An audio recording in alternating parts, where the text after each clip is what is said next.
यदि वीर गति पाओगे तो स्वर्ग, और यदि विजय मिली तो ये धरती तुम्हारी। गढ़ की दीवारों को तोड़ दो, आज ही गागरौन गिरेगा। अब मेरे सामने सिर झुकाओ, क्योंकि अब मालवा का सुल्तान मैं हूं।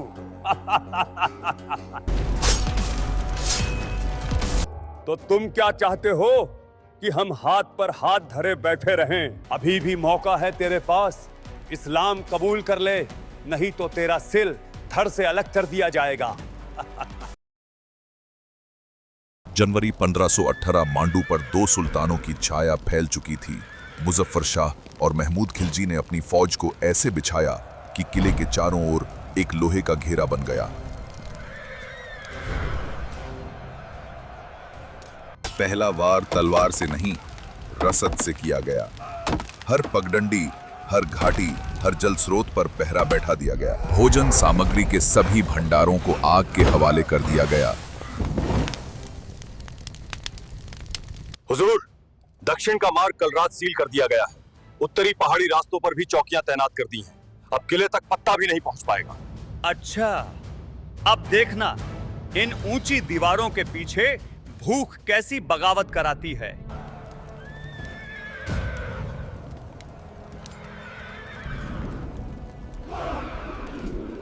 दिन बीतते गए और घेराबंदी का असर अब मांडू की रगों में उतर चुका था। अनाज कम, पानी दूषित और उम्मीद पतली होती हुई डोरी। स्थिति ऐसी थी कि हर बीतता पल खतरे को और बढ़ा रहा था। राजकुमार, गोदामों में मुश्किल से 7 दिन का अनाज बचा है।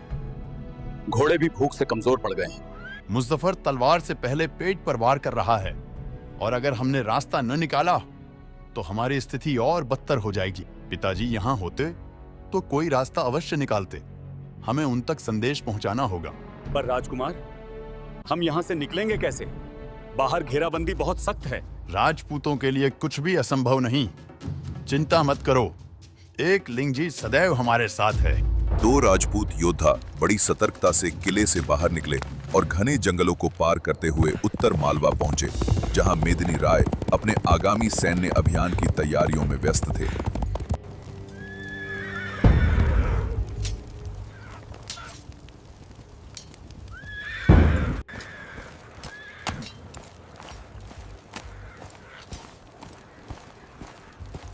अरे भैरव सिंह, ये संदेशवाहक तो मांडू से आए लगते हैं, पर ये इतने घबराए हुए क्यों हैं? महाराज, मांडू पे खिलजी और मुजफ्फर खान ने भीषण आक्रमण किया है और किले की स्थिति बहुत नाजुक है। अगर जल्दी कुछ नहीं किया गया तो सब मारे जाएंगे महाराज। क्या इतना सब कुछ हो गया और किसी ने मुझ तक खबर क्यों नहीं पहुंचाई? मैं अपनी प्रजा को कुछ नहीं होने दूंगा। भैरव सिंह, सेना को तैयार करो, हमें तुरंत निकलना होगा। नहीं महाराज, हमारी सेना की संख्या अधिक नहीं है। अगर अभी हमने आक्रमण किया तो ये आत्मघाती होगा।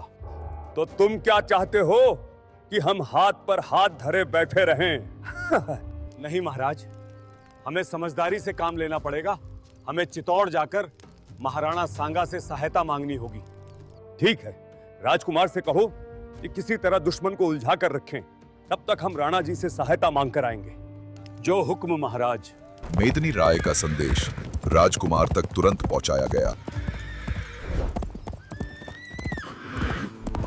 तो ठीक है, एक काम करो, दुश्मनों तक संदेश पहुंचाओ कि हमें 1 महीने का समय दिया जाए, ताकि हम अपने परिवारों को सुरक्षित जगह पे ले जाएं।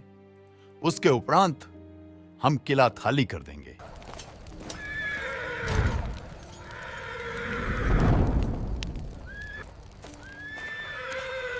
कहां जा रहे हो? मुझे राजकुमार ने भेजा है, सुल्तान के लिए संदेश लाया हूं। किला जल्द ही हमारे हाथ में होगा। हाँ, बस समय की बात है। सुल्तान, एक राजपूत आपके लिए यह संदेश लाया है। देखा, मैंने कहा था कि ये राजपूत जल्द ही हथियार डाल देंगे। ठीक है, बख्श देते हैं जान उनकी। संदेशा भेजो कि हमें उनकी ये शर्त मंजूर है।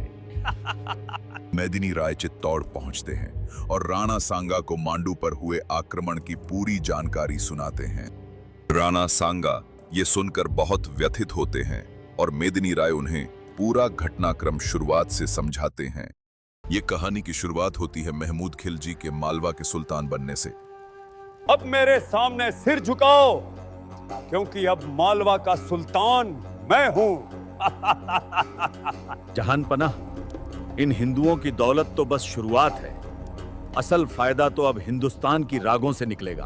हाँ, और उस लहू का पहला कतरा भी मेरे ही खजाने में गिरेगा। हुजूर तो यहाँ हंसी में डूबे बैठे हैं और मैंने सुना है कि वहां मेदिनी राय उनका तख्त ही पलटने वाला है।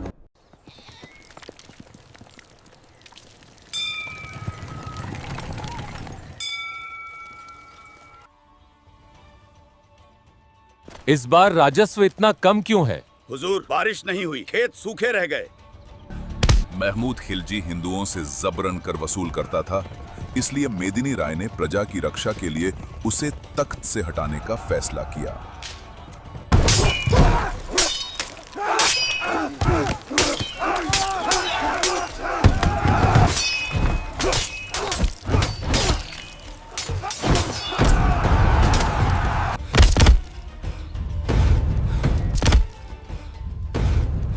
आप सभी चिंता मत कीजिए, खिलजी को इस अपमान का हिसाब चुकाना पड़ेगा।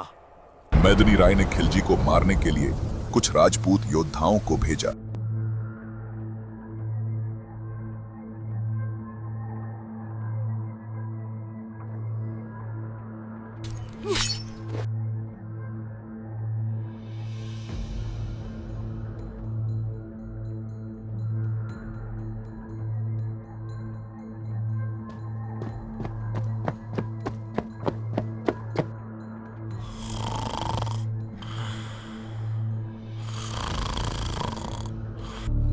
सुल्तान, मेदिनी राय ने हम पर हमला किया है। आपको जल्दी यहां से निकलना चाहिए। मेदिनी राय ने इतना बड़ा धोखा दिया।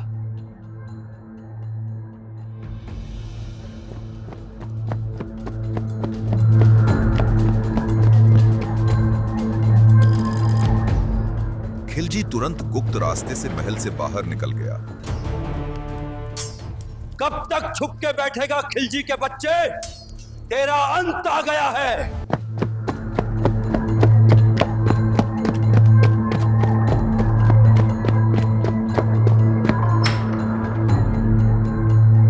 घुप अंधेरी रात, घने जंगलों की परछाइयों में महमूद खिलजी भागता चला गया।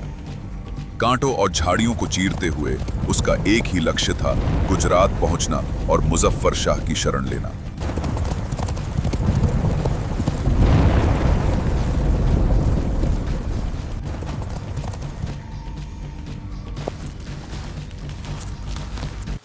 मुझे अपने ही राज्य से निकाल दिया गया शहंशाह। मेरे ही किले से मुझे बेघर कर दिया गया।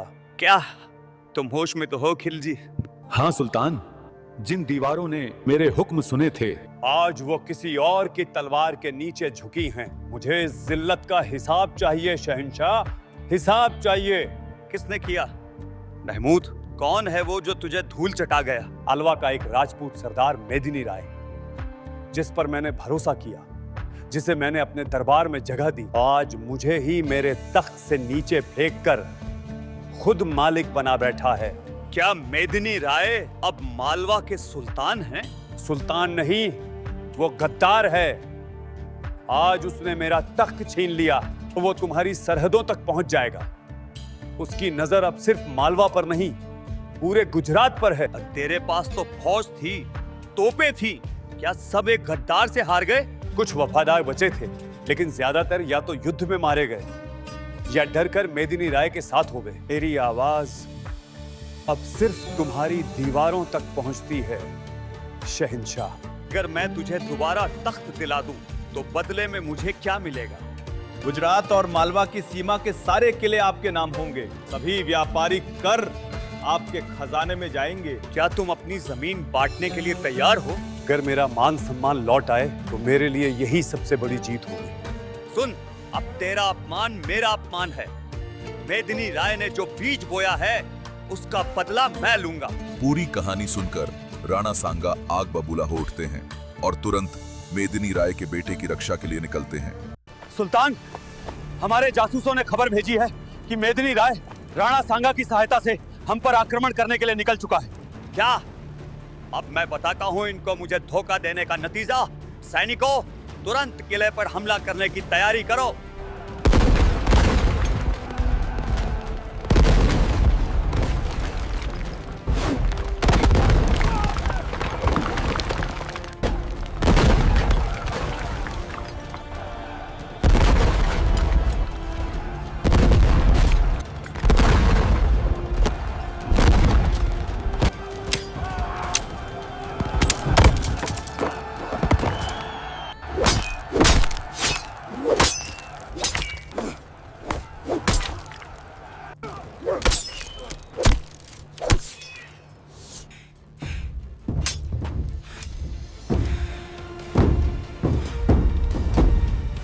किला थक चुका है पर झुका नहीं। भोजन कम, निशानियां ज्यादा, बाहर से तोपें गरजती हैं और अंदर साहस का आखिरी कतरा इकट्ठा हो रहा है।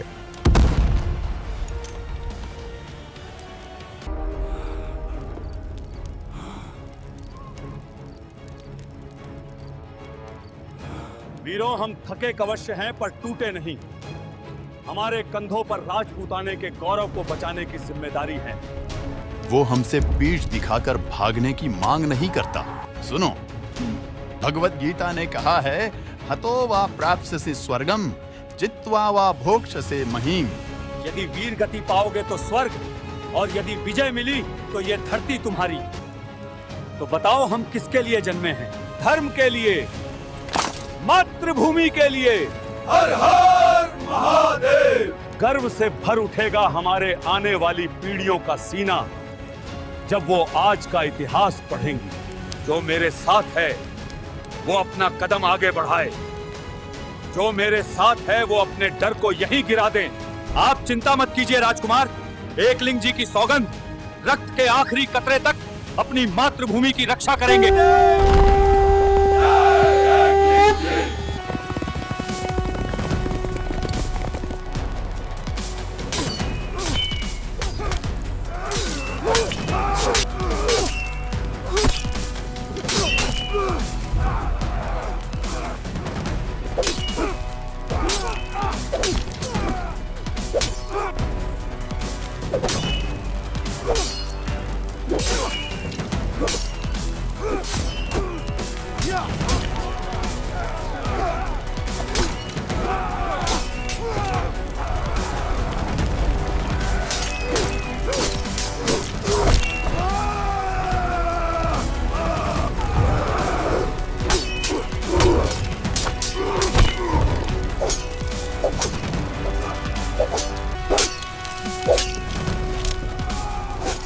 हर हर महादेव।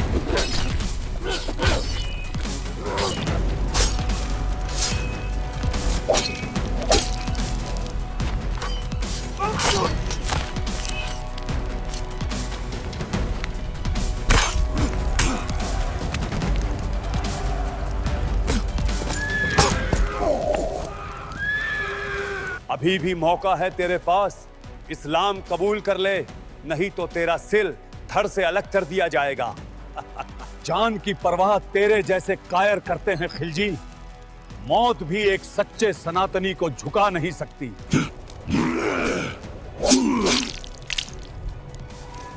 इस प्रकार राजपुताना के वीर योद्धा छाती तान कर लड़े और गर्व से अपने प्राण मातृभूमि को अर्पित कर गए। मेदिनी राय और राणा सांगा को मांडू के युद्ध की खबर रास्ते में मिली जब वह मांडू पर आक्रमण करने जा रहे थे। उन्होंने अपनी रणनीति बदलते हुए मांडू की जगह गागराओं पर कब्जा करने का फैसला लिया।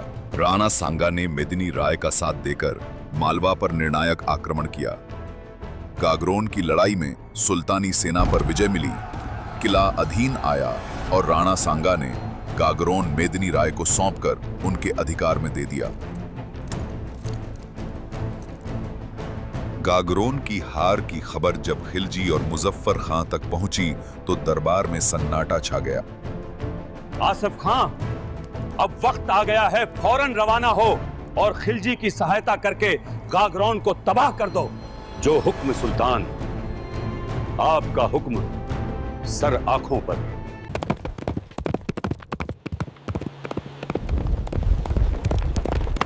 खिलजी और असफ खान के आक्रमण की सूचना मिलने पर मेदिनी राय ने एक बार फिर राणा सांगा से मदद मांगी। मेदिनी राय अकेले खड़ा है और खिलजी ने मुजफ्फर खान से हाथ मिला लिया। हिंदुस्तान की मिट्टी पर हमला है ये। अगर वो एकजुट हो सकते हैं तो क्या हम राजपूत अपने ही भाई को अकेला छोड़ देंगे?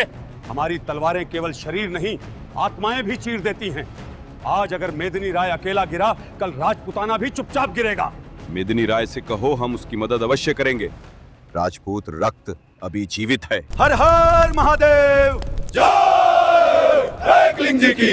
गगन फिर रण की ललकार से कांपा। गागरौन के मैदान में दोनों सेनाएं आमने सामने थीं।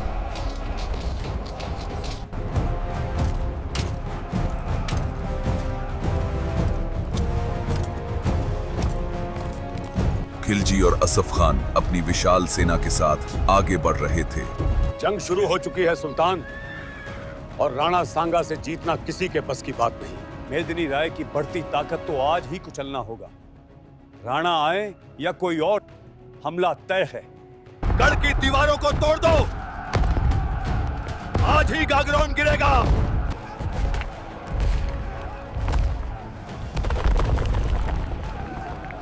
हुजूर, राणा सांगा आ चुके हैं। वो गागरौन से सिर्फ कुछ कोस दूर हैं। क्या सांगा गागरौन के पास आ चुका है?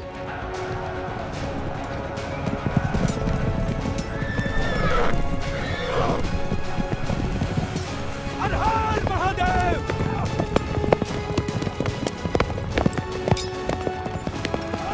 हुजूर, अभी भी हमला जारी रखना आत्मघाती होगा। हमें मोर्चा बदलना होगा। हमारी तैयारी को देख रहे हैं, लेकिन घबराए नहीं। यह युद्ध उनकी सोच से भी भयानक होगा।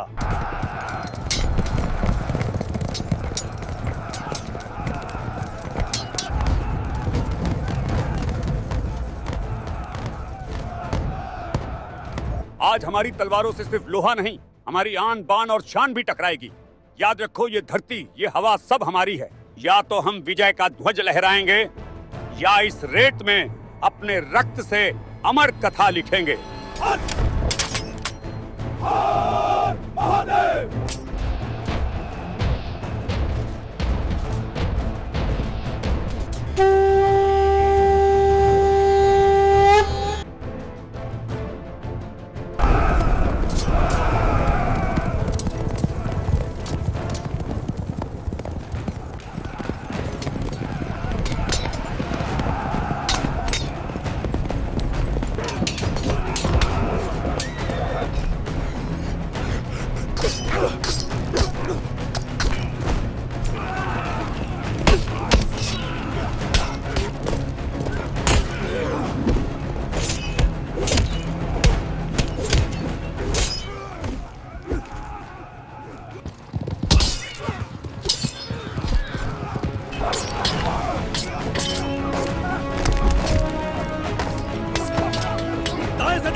मोर्चा तोड़ दो।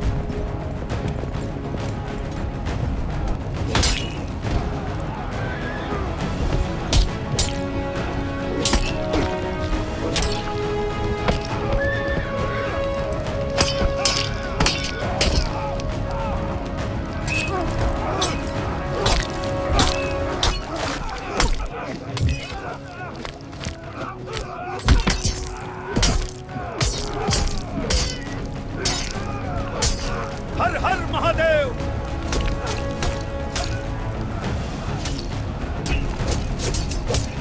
इस भीषण युद्ध में असफ खान का बेटा मारा जाता है। अल्लाह, मेरा खून मेरी आंखों के सामने चला गया। अब मैं किसके लिए जीऊंगा?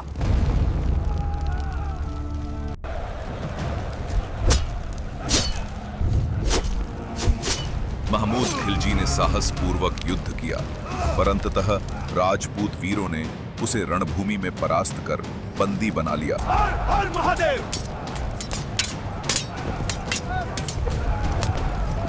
हर हर महादेव। सुल्तान पकड़े जा चुके हैं। पीछे मत देखो, जान बचाओ और भागो। भागो जितना भाग सकते हो। मेवाड़ की तलवार तुम्हें रेत में गाड़ देगी।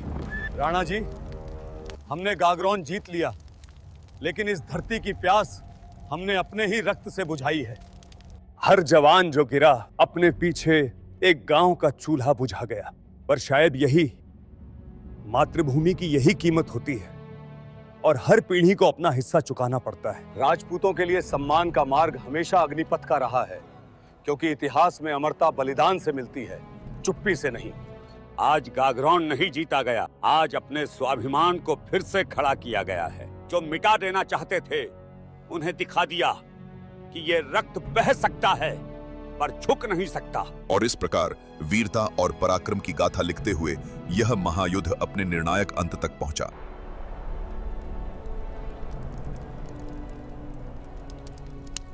खिलजी से शत्रुता होने के बावजूद राणा सांगा ने उसे मारा नहीं, बल्कि उसका इलाज करवाया। तुमने मुझे जीवित क्यों रखा? मैं तो तुम्हारा दुश्मन हूँ। तुम युद्ध भूमि में गिरे, इसलिए तुम्हें अपमान नहीं मिलेगा। हमारे यहाँ पराजित को भी मान मिलता है। हम राजपूतों में और तुम में बहुत अंतर है। ये मेवाड़ की पवित्र भूमि है, यहाँ युद्ध नीति से लड़ा जाता है, द्वेष से नहीं। खिलजी के ठीक होने के बाद राणा सांगा उसे अपने दरबार में पेश होने का आदेश देते हैं। मैं तुम्हें मंडो लौटने दे रहा हूं, लेकिन कुछ शर्तें होंगी। कौन सी शर्तें? पहली, युद्ध में जो संसाधन लगे उनकी भरपाई। दूसरी, मालवा की शाही टोपी और कमरपेटी जो विजय का प्रतीक है वो मेवाड़ को सौंपनी होगी। और तीसरी, तुम्हारा पुत्र मेरे यहां बंधक रहेगा, वचन का प्रतीक बनकर। इस बालक को कैदी नहीं, अतिथि समझा जाए, लेकिन भूल मत करना, ये शांति की नींव है। जब दूसरे गद्दियां छीनते हैं, मेवाड़ उन्हें लौटा देता है।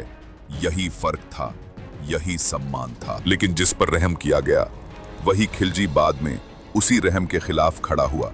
उसी ने दोबारा साजिशें बुनी, धोखों के सिलसिले चलाए। सवाल यह है, क्या उस दिन का रहम ही सबसे बड़ी गलती था? क्या तलवार अगर आखिरी वार कर देती तो मालवा की गद्दारी और सुल्तानी धोखेबाजी की ये काली कहानी कभी न लिखी जाती? गागरौन की लड़ाई ने सिर्फ जीत और हार नहीं दिखाई, उसने ये भी दिखा दिया कि राजपूती दिलदारी और खिलजी जैसी नीच चालबाजी के बीच का फासला कितना गहरा है। और शायद इसी रहम ने आगे चलकर हिंदुस्तान की मिट्टी को और ज्यादा खून से रंग दिया। और अगर आपको हमारी ये सिनेमैटिक मूवी अच्छी लगी हो तो इसे जरूर शेयर करें और नीचे दिए गए लिंक से सपोर्ट करें, ताकि हमारी टीम जो दिन रात रिसर्च और हिस्टोरिकल एविडेंस पर काम करती है और भी जल्दी आपके लिए हिंदुस्तान के खोए हुए इतिहास को पर्दे पर जिंदा कर सके।